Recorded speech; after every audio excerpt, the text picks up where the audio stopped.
किया तो इन आंगनवाड़ी बहनों ने किया, ऐसा मैं मानता हूं। मैं चाहता हूं कि आने वाले दिनों में भारत सरकार के जो हेल्थ सेक्टर के जितने भी योजनाएं हैं, उदाहरण के तौर पर देश के प्रधानमंत्री माननीय नरेंद्र मोदी जी ने जो आयुष्मान भारत लाया, बड़े पैमाने पर लोगों को इसमें लाभ मिलता है।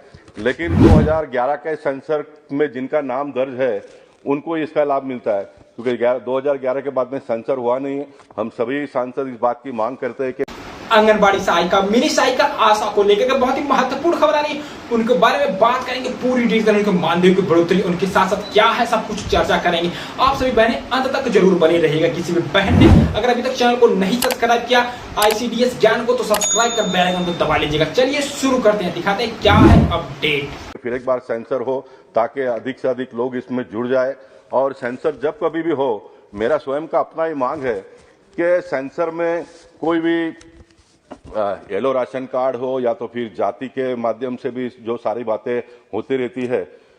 एक बात को हम सब लोगों ने भूलना नहीं चाहिए कि इस देश में सबसे बड़ा एक अगर कोई जात है तो गरीबी है, और इसलिए गरीब लोग जो 300 फुट के घर में रहते हैं उन सारे लोगों को इसका लाभ मिलना चाहिए। ये मेरी मांग हमेशा से मैं कहते आया हूं, और जब तक मुझे प्रतिनिधि जीवन में काम करने का मौका मिलेगा और जब तक उसमें बदलाव नहीं आता है तब तक मैं बोलते रहूंगा, क्योंकि मेरा एक स्वभाव बन गया है। मैं जो भी विषय को हाथ में लेता हूं उसको अंतिम अंजाम तक पहुंचाने का हमेशा प्रयास करते रहता हूं। किसी भी विषय को बोलकर फिर छोड़ दिया, फिर दूसरे दिन दूसरे विषय पर हाथ डाला, इस प्रकार का मेरा काम करने का तरीका नहीं है। तो मैं ये चाहता हूं कि कम से कम ये आंगनवाड़ी सेविकाओं को एक परमानेंट हेल्थ कार्ड दिया जाए, उनको प्रायोरिटी में। अगर उनका नाम 2011 के सेंसर में है या नहीं है तो इनको इसमें साथ में जोड़ देना चाहिए। और ये जो प्रधानमंत्री आयुष्मान भारत का योजना का जो है, सभी राज्य के सरकारों ने भी इसको अमल में लाया है, यानी राज्य सरकार भी इसमें बड़े पैमाने पे खर्चा करती है, केंद्र सरकार के माध्यम से भी होता है।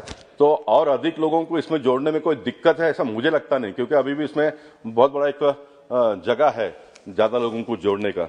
तो इन सारी बहनों को इसका लाभ मिले, क्योंकि ये दूसरे का जो चिंता करती है, अगर उनके जीवन में भगवान करे कभी कोई आफत इस प्रकार का आए नहीं, बीमार ना पड़े हो, लेकिन अगर पड़ते हैं तो उसकी व्यवस्था हम जैसे लोगों ने इस पार्लियामेंट के माध्यम से पूरे देश भर के बहनों का चिंता हमने करना चाहिए। इसलिए इसका लाभ उनको मिले, उनको प्रायोरिटी में इसके साथ में जोड़ा जाए।